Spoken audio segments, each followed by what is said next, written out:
Friends, welcome to my channel. இந்த மாதிரி வெரைட்டியான இயரிங்ஸ் அண்ட் வாட்சஸ் எல்லாம் யாருக்கு தாங்க போட பிடிக்காது. ஆனா எல்லாருக்குமே இது சூட் ஆகுறது கிடையாது. சில பேருக்கு இது போட்டதும் கொஞ்ச நேரத்துல அந்த இடத்துல வந்து அரிக்க ஆரம்பிச்சிடும்.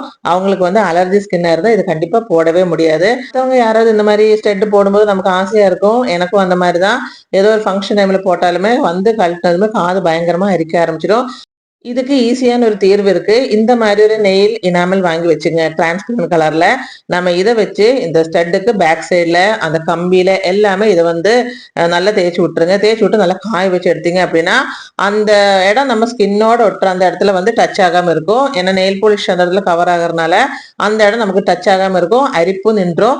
இந்த மாதிரி வெயில் டைம்ல தான் வந்து ரொம்ப வந்து நமக்கு இச்சிங் அதிகமா இருக்கும். இந்த மாதிரி டைம்ல எல்லாம் நிறையவே நம்ம வந்து இயரிங்ஸ் அண்ட் வாட்சஸ் எல்லாம் மாத்தி மாத்தி கட்டிக்கலாம். ஒன்றும் பிரச்சனை இல்லை. ஃபங்க்ஷன் நிறைய இருக்க டைமே வந்து வெயில் சீசன் தானே.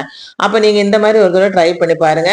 இப்ப பாருங்க, இது வந்து கொஞ்சம் அகலமா இருக்கறனால கொஞ்சம் நிறையவே அடிக்க வேண்டியதா இருந்துச்சு. நல்லாவே வந்து திக்காவே அடிச்சிடுங்க. 2 கோட் அடிச்சிடுங்க. ஒண்ணுமே ஆகாது, நமக்கு எந்த அலர்ஜியுமே வராது. பாருங்க, இந்த மாதிரி அடிச்சுட்டு அதுல இருந்து நம்ம காது அந்த ஹோல்ஸுக்குள்ள போற அந்த கம்பியிலையுமே நல்லா வந்து இது பண்ணிடுங்க. பேக் சைட்ல வந்து உங்களுக்கு திருவாணி அதுவுமே வந்து மெட்டல்ல கொடுத்துருக்கு அப்படின்னா அதுலயுமே நீங்க அடிச்சிடுங்க. எனக்கு வந்து இது கூட வந்து ரப்பர்னால நான் வந்து அதுல எதுவுமே வந்து அடிக்கவே இல்லை. இப்ப பாருங்க, இந்த மாதிரி ஓப்பனா இருக்கிற ஸ்டெட்லயுமே நம்ம இது வந்து அடிச்சுக்கலாம். இப்ப வந்து நீங்க உங்ககிட்ட வந்து கலர் நெயில் பாலிஷ் தான் இருக்கு அப்படின்னா நம்ம தாராளமா அடிச்சுக்கலாம்.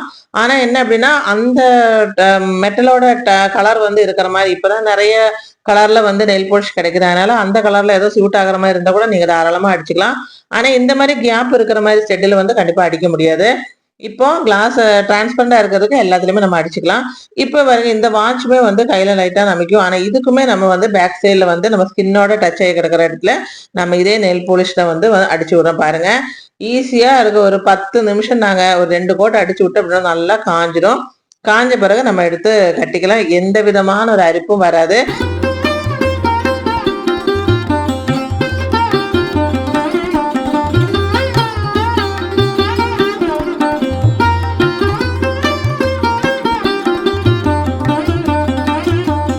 இப்போ நீங்க வந்து ஏதாவது ஒரு ஃபங்க்ஷன் போனீங்க அப்படின்னா தாராளமா உங்களுக்கு பிடிச்ச மாதிரி ஸ்டெட் எல்லாம் போட்டுட்டு போயிடலாம். மற்றவங்க போடுறாங்கன்னு சொல்லி நம்ம போடாம இருக்க வேண்டியதே இல்லை. ஒரு 20 ரூபா 30 ரூபா நீங்க செலவு பண்ண போதும் வீட்டுல நம்ம யூஸ் பண்ற எல்லா இயரிங்லயுமே வந்து இது வந்து தாராளமா அடிச்சுக்கலாம். இது அடிச்சதுக்கு அப்புறம் நீங்க யூஸ் பண்ணி பாருங்க, அடிக்கவே செய்யாது.